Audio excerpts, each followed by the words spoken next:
On today's show, why the Houston Rockets trading for Kevin Durant is not a championship or bust move, plus NBA Cup groups revealed. We're going to get to all that and more on today's Locked On Rockets. This is Mission Control, Houston. Ignition sequence start. 6, 5, 4, 3, 2, 1.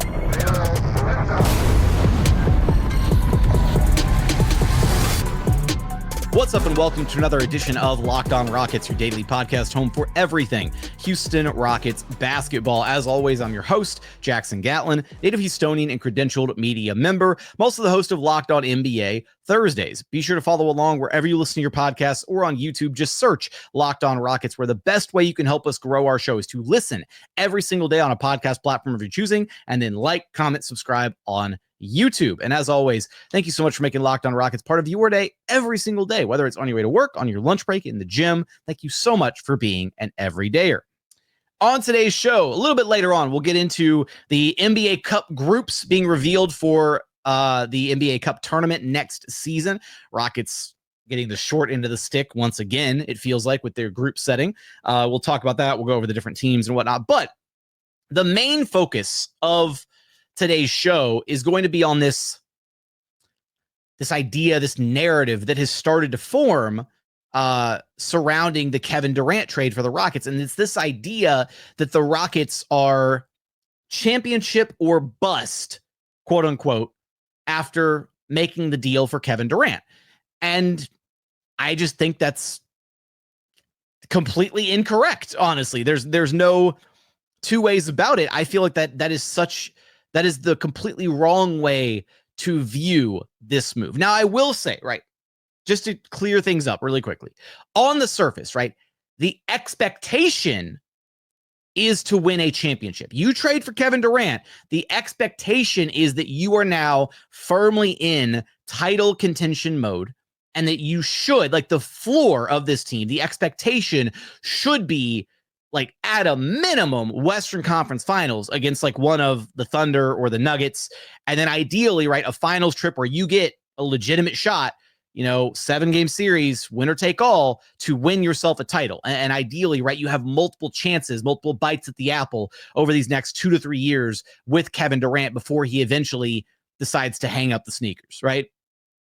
So that is the expectation. But the idea that it's championship or bust is just wrong on so many levels, because teams that are championship or bust are teams where their only option, right, is you either win the title, or if you can't win the title, however many times you decide to eventually run it back and maybe swap a couple pieces, what have you, the or bust part implies that there is no other recourse if you don't win the title. The or bust part signifies that, okay, well, you tried to win a title, you couldn't do it. Maybe you ran it back with the same roster and you still couldn't do it. Disappointment all around. Cool. Now you got to blow it up and start over, right? Start a rebuild, mortgage off all your parts, all your players, and try and jumpstart the next era of your team's basketball, right? That's not what this Rockets team is whatsoever. And that's part of what made the Kevin Durant trade so appealing in the first place, is because of how little the Rockets were able to get a player of Kevin Durant's quality for, right? So when you go back and revisit what the Kevin Durant trade actually cost the Rockets, on paper, it was Jalen Green, Dillon Brooks, the number 10 pick in the draft, and 5 future second-round picks. And then if you want to get really granular with it, you can talk about how the 5 second-round picks, the Suns were able to parlay those by a couple series of trades in order to get Rasheer Fleming and Kobe Brea later in the second round. And then the number 10 pick turned into Kaman Malawach. So if you really want to look at the trade in its entirety, Jalen Green, Dillon Brooks, Kaman Malawach, Rasheer Fleming, Kobe Brea. I think it's Kobe Brea. I'm not going to look it up because it's kind of irrelevant. Because here's the thing. I love Kaman Malawach and I love Rasheer Fleming. I think they're going to have both incredibly bright NBA careers. I really do. But we don't know what they are right now. And they're also not ready to play winning basketball right now, first and foremost. We know what Dillon Brooks is. Dillon Brooks is a starting caliber, playoff caliber, 3-and-D wing at the NBA level. And so that was a certain loss for this Rockets team. Absolutely. And then Jalen Green, 4 years in the NBA, some incredible highs, Still some optimism that he can turn into a star player down the line. I don't know that he'll ever become a true superstar. I don't even know that he'll ever become an actual star, right? I don't know that he'll ever actually make an all-star team, in his NBA career. But the idea in theory, right, or not in theory, but the way the Rockets executed things, they believed more strongly in their conviction about their ability to contend for a title for the next 2 or 3 years with Kevin Durant right here, right now, than they did in some hypothetical future where Jalen Green does level up again or pan out or become the best version of himself. And I think that's part of the issue here is I think that Rockets fans have really, throughout this rebuilding process, have romanticized this idea of, a homegrown squad where you draft all the players and they lead you to the promised land and all that. And it's a little unrealistic at the end of the day. It is. We literally just saw 2 teams in the finals, and the 2 best players on those 2 teams were acquired via trade.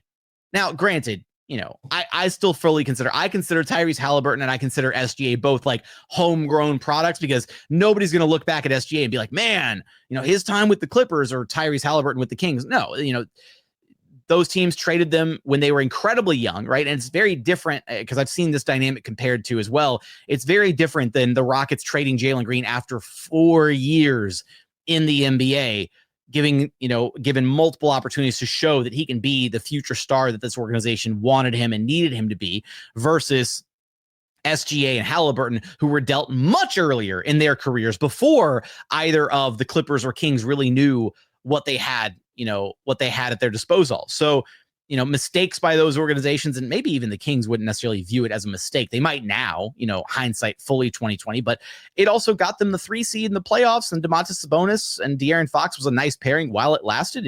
It blew up because they didn't make the right roster moves around those 2 guys. So I'm getting down a major rabbit hole here, and I want to get back to my main point. The or bust part doesn't apply to the Rockets. It just doesn't, because the Rockets still have an incredibly bright future, even post KD. Now, again, the expectation with Kevin Durant is that you are competing for titles, that you are trying to win at least one championship.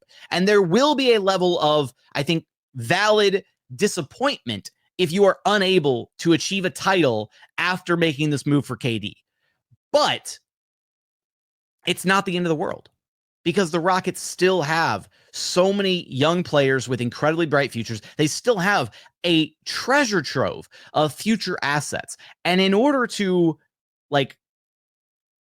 really hammer home this point, I want to take a jaunt around the NBA landscape and compare the Rockets' future and their assets, their young players, to other teams around the NBA. And I would wager that there aren't 3 other teams that I'd rather have their future over the Rockets' future. And I feel very strongly about that. Haven't done any preliminary research, so we're going through this together, fresh-faced, straight in, start of this next segment. So we're going to get there in just one moment. First, today's episode is brought to you by Monarch Money. Ever wish managing your money felt easier? With Monarch Money, it can. Whether you're growing your savings or planning a big purchase, Monarch puts you in the driver's seat. It's like having your own personal CFO, giving you full visibility and control over your finances. Monarch Money is more than a budgeting app. It's a complete financial command center. You can track all your accounts, investments, and spending in one place. So in addition to managing your money, you're also building your wealth. For me, when I started using Monarch, I'll admit I was pretty embarrassed and kind of disappointed in myself when I saw how much I was spending on food. I'm talking like dining out at restaurants, big expensive meals, going to fast food places, ordering delivery, like all of that. It adds up considerably. Now I budget smarter and save more. So take control of your finances with Monarch Money. Use code LOCKEDONNBA at monarchmoney.com for 50% off your first year. That's monarchmoney.com, code LOCKEDONNBA for half off your first year. And continuing on here at Locked On Rockets, your daily podcast home for everything Houston Rockets basketball. All right, so to lay the framework here really quickly, looking at where the Rockets are at now, and I will say I want to tackle this point too, because I thought it was very interesting. A few years back, we saw the Warriors trying to do this like 2 timelines BS, right? Where they had their established veteran core of Steph, Clay, Draymond, Looney, what have you. And they had the opportunity, right, to maybe take the draft picks, the picks that eventually turned into guys like James Wiseman, Moses Moody, Jonathan Kuminga, like all these different picks, even the Pajemski pick further down the line. They had the opportunity to maybe trade some of these picks and bolster their roster with established talent rather than drafting a young talent. And that was, they tried, again, it's called the 2 timelines approach and whatnot. And it kind of backfired. It blew up in their face pretty miserably, right? Because now Jonathan Kuminga looks like he's on the outs and the Warriors don't want to pay him. They completely whiffed on the Wiseman pick. And side note, imagine what the Warriors would have looked like if they'd taken LaMelo Ball instead of James Wiseman. Could you imagine Ball and Curry playing? Oh my God. I don't like talking about the Warriors more than I have to, but it's like the Rockets did the inverse of that, right? The Rockets rebuilt from the ground up. They spent multiple years being god-awful with a ton of young players and a bunch of raw talent. And then they slowly started to identify which of those young pieces they wanted to hold on to, which of those pieces they truly felt like were worth building around moving forward. And they've narrowed it down to the 5 remaining members of the young core: Alperen Sengun, Jabari Smith Jr., Tari Eason, Amin Thompson, and Reed Shepherd. And that is an incredibly exciting young core. In fact, that is literally a future starting 5 right there. That's your future starting 5. You could just delete the other 10 players off the Rockets roster, and that could be your starting 5 going into this very next season. And I would argue that it's probably still, depending on the depth of the rest of the team, right? That's arguably still like a playoff caliber team. It really is. I firmly, truly believe that. And so you look at the future of this organization just from a talent perspective with their young players. They're in a fantastic spot.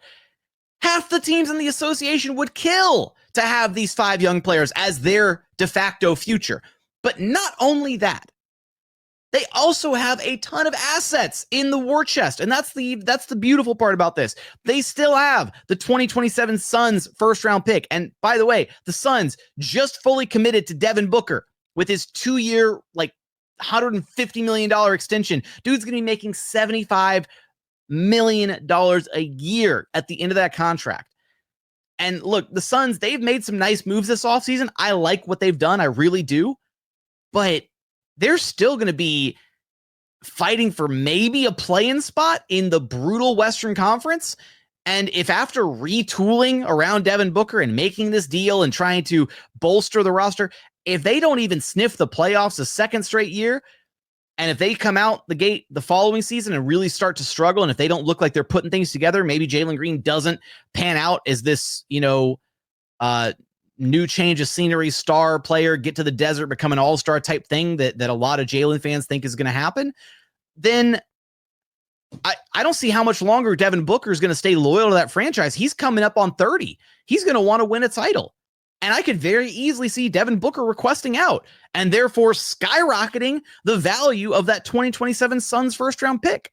So the Rockets have that pick. They have the 2027 Brooklyn pick swap. And Brooklyn looks like they're going to be a dumpster fire for at least a couple of years. Hell, 1/3 of their roster this upcoming season is first round picks from this draft. So that 2027 Brooklyn swap is looking really good. They have the 2 best picks from their own pick, the Mavericks and the Suns in 2029. So another batch of first round picks that are going to be phenomenal. And then outside of all these ones that I just named, they also have 4 of their own other future first round picks.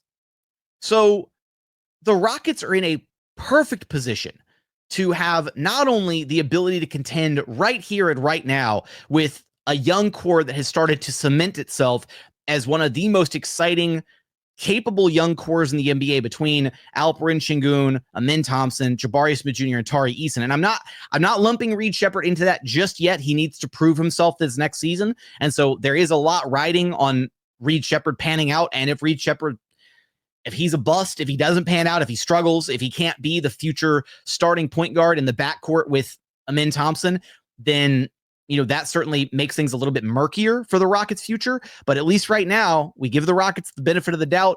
They're internally very high on him. He's shown some flashes. He's only played 1 year of NBA basketball. Give him a little bit more time to grow.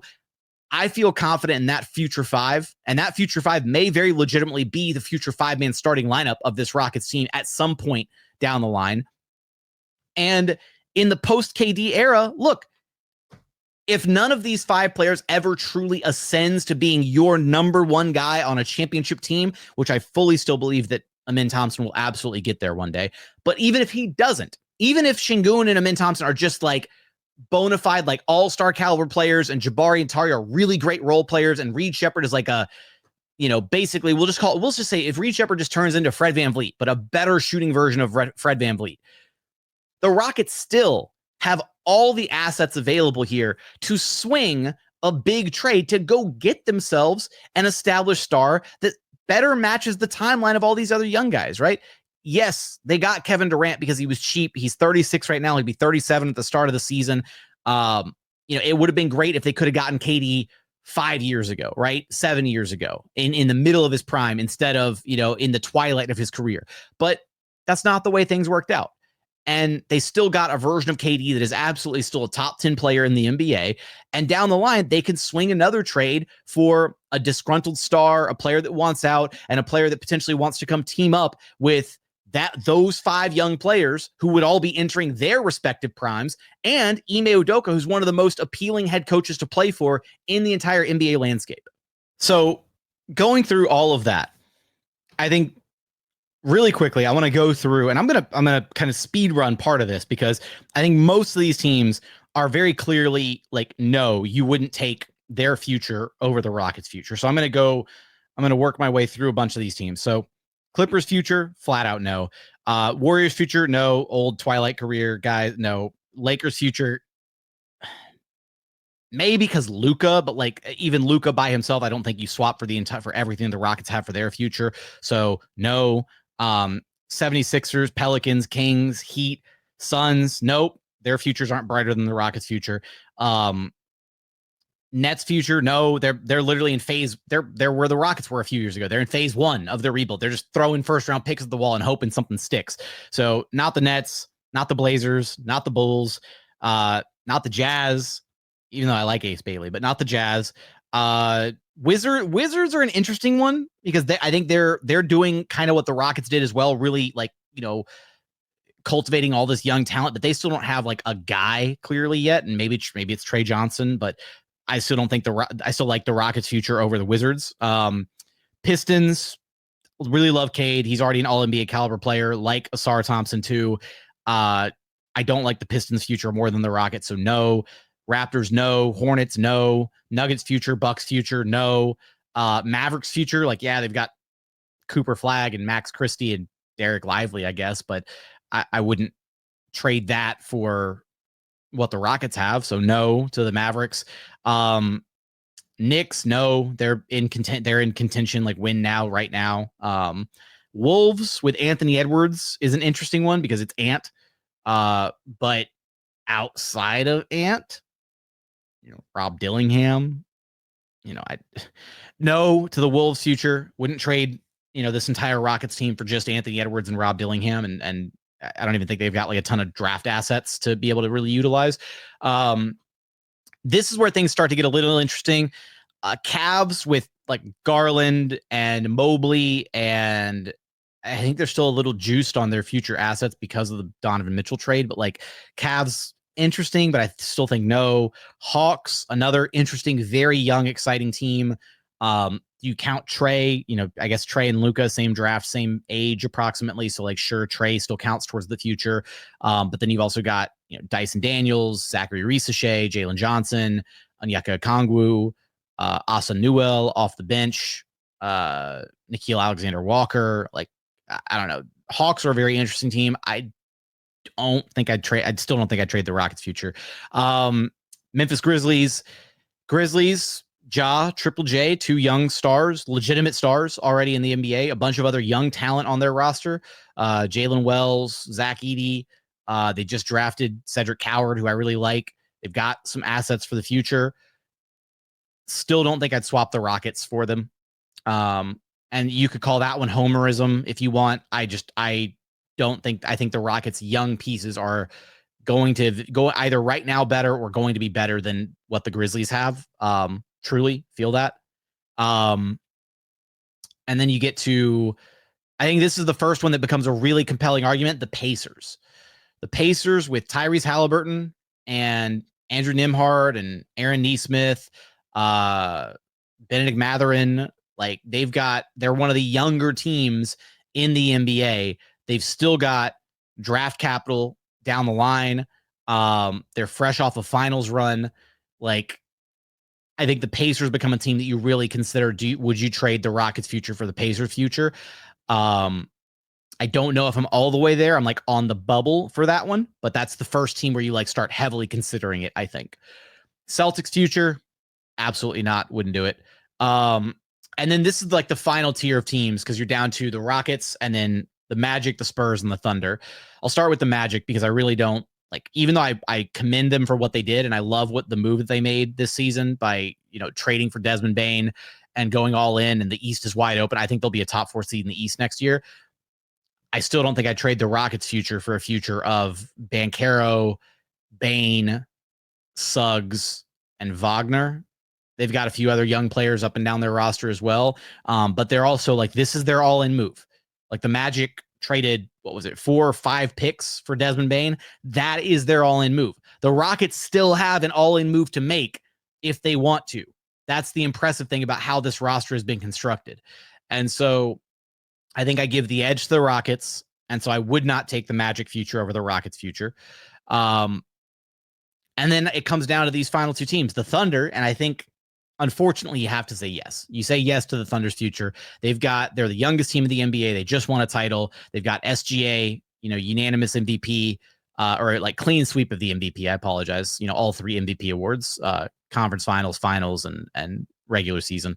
They've got J-Dub, who's already playing like an all-star. They've got Chet Holmgren, who is going to be contending for DPOYs, every few years, and all the other young talent up and down their roster. Like, I think you got to take OKC's future easily. And then the Spurs. I think the Spurs, Wemby is doing a lot of the heavy lifting here, but yes, there's Wemby. He has a chance to be the best player in the NBA at some point down the line. But you've also got Steph Castle. You've got Dylan Harper. You've got De'Aaron Fox, who's still kind of on that same, like, Luka Doncic, Trae Young age timeline, whatever. So he's still got a bright future ahead of him. Jeremy Sohan, Devin Vassell. Like, I think as much as it pains me, I think I'd probably take the Spurs future over the Rockets future. They've also got a decent amount of draft capital to work with.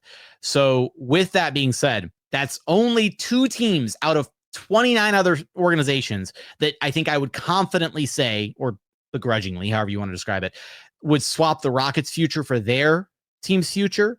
And then 1 maybe on the bubble with the Pacers. And that's it.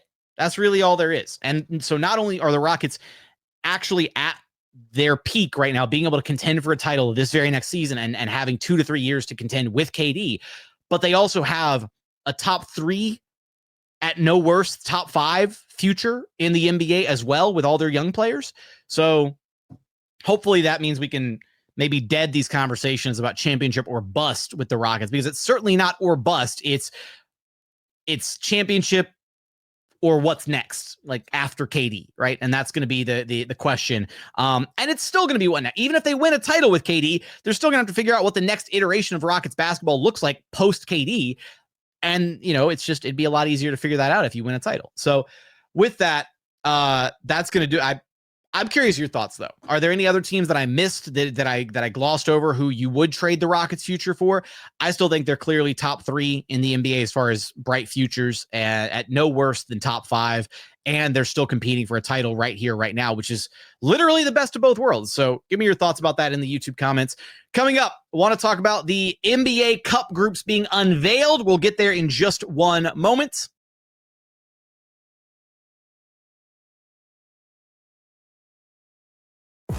And final segment here at Locked On Rockets, your daily podcast home for everything Houston Rockets basketball. All right, let's take a look at the 2025 NBA Cup groups that were announced just the other day. Go ahead and pull up this graphic here. Wish I could make it look a little bit better, but if you're watching on YouTube, the graphic is there. So West Group A is the Thunder, the Wolves, the Kings, the Suns, and the Jazz. Total BS, because it's basically just the Thunder and the Wolves that are like actual high tier opponents in that group. Then you have West Group B gets a little bit harder because you've got the Lakers, the Clippers, and the Grizzlies, who all project to be, playoff caliber teams. And then you got the Mavericks and the Pelicans. And then West Group C, which is completely brutal. Rockets, Nuggets, Warriors, Spurs, and Blazers. Keep in mind, the Blazers were only a handful of games away from making it to a play-in tournament berth this past season. Spurs are going to be considerably better. Warriors are still going to be good. Nuggets are in the same tier of opponent as the Rockets are. And then obviously the Rockets. The Rockets group is by far the hardest group of all 6 groups in the NBA. And just really quickly, looking at the Eastern Conference groups, right? You have Cavs, Pacers, Hawks. Hawks have a chance to be really good this next season, but they're a little unproven right now. And then Raptors, Wizards. So 2 bad teams, 2 great teams, 1 so-so team. Although the Pacers, with no Tyrese Halliburton, they're not going to be a great team next year. So that should be a clean sweep for the Cavs in that group. East Group B, Celtics, no Jason Tatum. Pistons and Magic should run the show in East Group B. And then you got the Nets and the 76ers. 76ers are never healthy. I'm not counting them for anything until they're actually on the court doing their thing. So it's basically between the Pistons and Magic. I think I like Magic in that East Group B. East Group C, Knicks, and then the rest of it's just kind of a dumpster fire because the Bucks are going to be a mess. The Bulls are a mess. The Heat are a mess. And the Hornets are a mess. Actually, I take that back. The Heat, I like some of the stuff that they've done. I think they're actually the second best team in that group, even better than the Bucks, but I still like the Knicks. So I'm going Knicks for Group C. I'm going Magic for Group B. I'm going Cavs for Group A. I'm going Thunder for Group A in the West. I'm going to say Clippers for Group B in the West. And then for West Group C, all the way back to your Houston Rockets.